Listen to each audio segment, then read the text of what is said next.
Dia ada sistem rampas-rampas apa benda, sistem curi-curi ni. Sistem nak naya kau nak naya kau. Dia ada sistem keracunan makanan, sistem apa benda tu. Dia nak kena ceroboh. Dia ada sistem peperangan pula, rampas-rampas pula.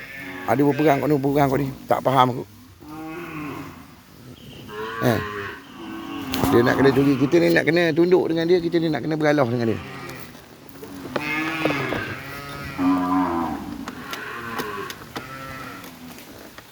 Dekat sini dia tak ada erti bergalah dekat situ. Dia sentimen jujur kat situ. Dia kerja berjujur. Pencurian dia curi barang-barang. Dia guna kain baju kita dengan erti kejujuran dia.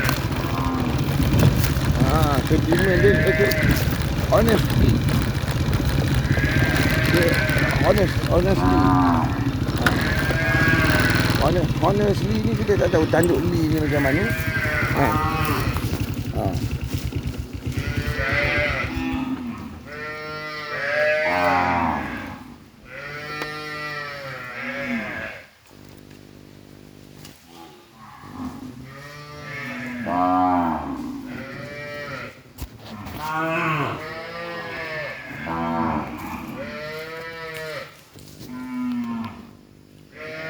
Dia ada sistem kejujuran dia nak kena curi, kau faham tak? Dekat sini kita ni nak kena tunduk, kita ni nak kena beralah apa benda. Nak bagi ruang untuk dia curi. Dan kita ni nak jadi masa sedikit dia. Berulang-ulang. Dia orang ni tak boleh mari, dia hantar orang ni pula. Orang ni tak boleh mari, dia hantar orang ni pula. Dia ada sistem dia. Sampai habis kereta motor lori tu. Lagi dia orang buat, dia orang nak lupuskan aset tu je. Dia nak curi aset curi je. Dia kan buat kita mencuri. Cerita dia, tuduhan pertama dia dengan istilah dia tipu. Wujud sentimen macam tu. Okey? Terima tu. Hari ni 27 hari bulan.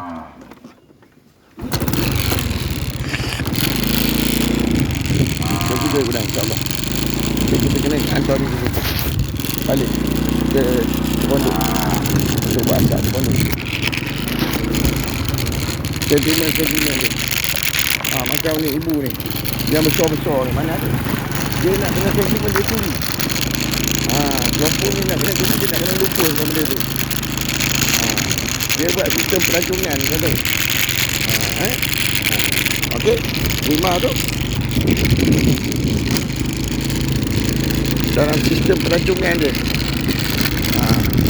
Perancangan dia melibatkan 2 negara ni lah, Thailand, Indonesia. Tapi benda tu melibatkan Transjadah besar ni, insya-Allah. Baru ni dah ada macam lubang kan, dah tu lah.